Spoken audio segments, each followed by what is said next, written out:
Chapter 8. Peter. The days after my run-in with Brooke proved to be my best-selling days ever. On the first day, people rushed to my booth as soon as I showed up with my fish and ice. "We were beginning to think you weren't coming today," a woman said as I skinned her fish. "You're usually here by this time." I had noticed her around the market, but I was surprised she had noticed me too. She had never bought from me before. "Yes, we hoped you weren't scared off by Mr. Robbins," another woman chimed in as she looked the fish over. The herbs from her basket wafted over toward me, calling me even though so many people were talking. "You were right to help that girl. I don't care what that old goat says. Would you do that for me as well? With this one?" She pointed to a fish in the cooler. I sold out within an hour, giving me the time and money to buy some more shirts and supplies for my pantry. I also bought a second set of dishware in case Brooke ever came back. Even though I knew it was a bad idea, I hoped she would. The next day, I brought 15 fish to sell. I sold out and went home early. The day after that, I brought 20 fish. It took all day, but I sold out again. I figured 20 fish was the most I could handle, so I continued to bring 20 fish for the next several days. I tried to smile a little and be friendly with the customers, which hopefully didn't come off as strained as it felt. These strangers weren't as easy to talk to as Brooke.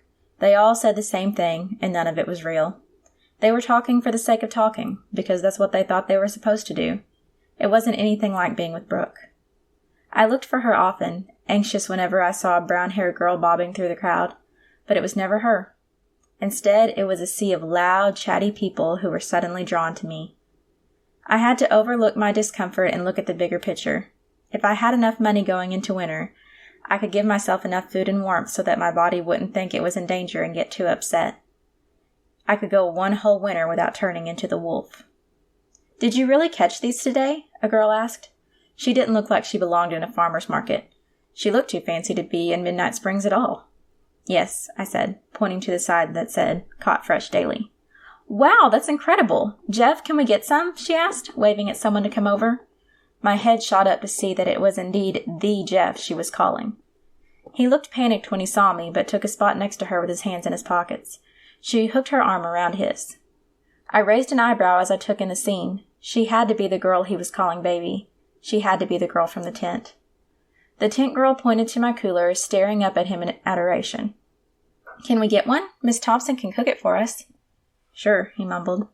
I didn't mean to, but I puffed out my chest at seeing him so distressed. I hoped he was afraid of what I would say. He deserved a writhe in guilt. "Oh, come on, they'll be delicious. He caught them fresh today," she insisted, misreading his lack of enthusiasm. "How much are they?" $10, but I can skin and fillet them for you for an additional $5. I had taken down my sign that explained this.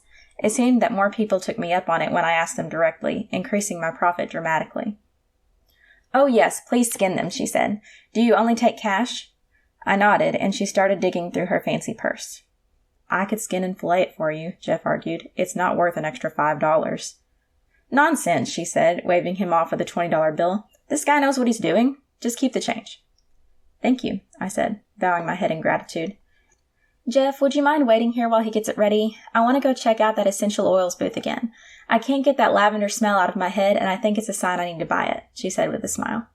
She gave him a peck on the cheek and bounced away before he could answer, leaving us alone in the crowded market. I was comfortable with silence. Silence didn't bother me at all. What bothered me was that the look on Jeff's face said we weren't going to stand here in silence while I prepared the fish.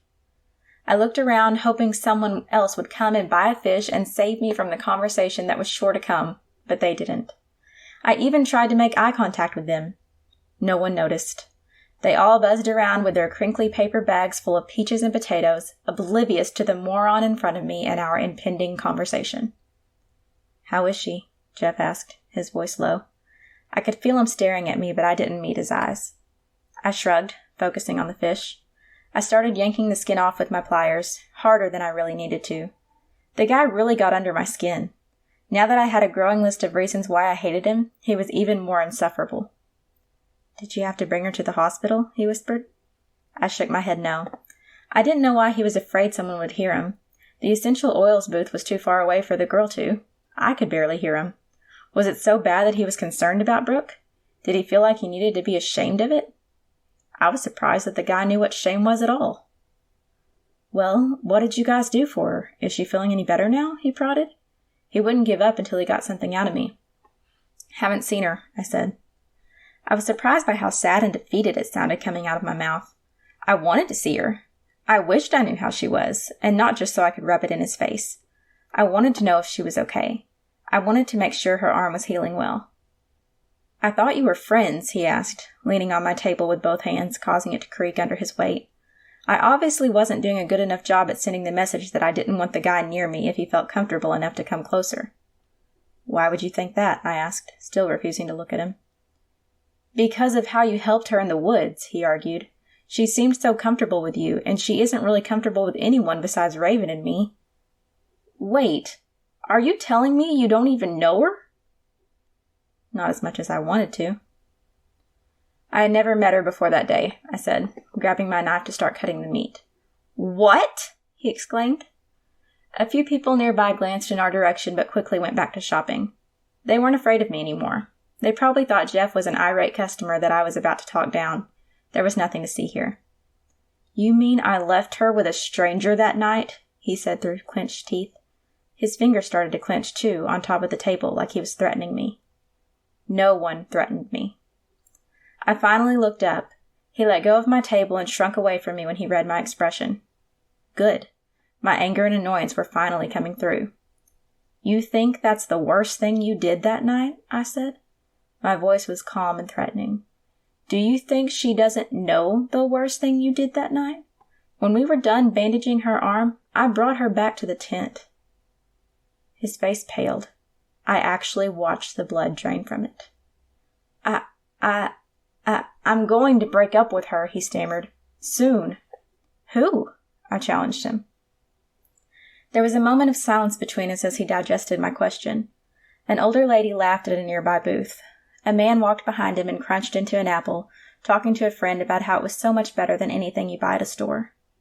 Jeff probably didn't hear any of these things as he was stumped by the dilemma that he had put himself in. "Holly, of course, Holly. I don't know how to tell her, though." His face showed true desperation. He really didn't know what to do. I shook my head and went back to cutting. "You don't know what I'm dealing with," he argued to my silence. "I didn't ask," I stated, wrapping up the fish. I fell for Brooke when Holly was gone. I knew I wanted Brooke instead, but I felt like I couldn't end it with Holly until she got home. Now that she's home, I'm reminded of every reason I fell in love with her in the first place. Holly needs me as much as Brooke does. I don't want to abandon either one of them. I'm in love with them both. Ugh, why am I telling you this? You don't understand," he said sadly. "I didn't ask," I repeated slowly. What was wrong with this guy? Despite what he told Mr. Atkins, we were not friends. "What am I supposed to do?" he asked. His voice quivered with hopelessness. I almost felt sorry for him. Almost. "Holly's home now, Jeff. I would say that you need to make a choice and end this web of lies," I said. I handed him the wrapped-up fish, then crossed my arms in front of me. But he could never truly have Brooke because he couldn't understand her. He had abundance while she needed basics for survival. He had choices while she had pressure. He was carefree while she was drowning in worries. "But from the look on her face when she heard that girl in the tent," I said, pointing toward the essential oils booth, "you may not even have a choice.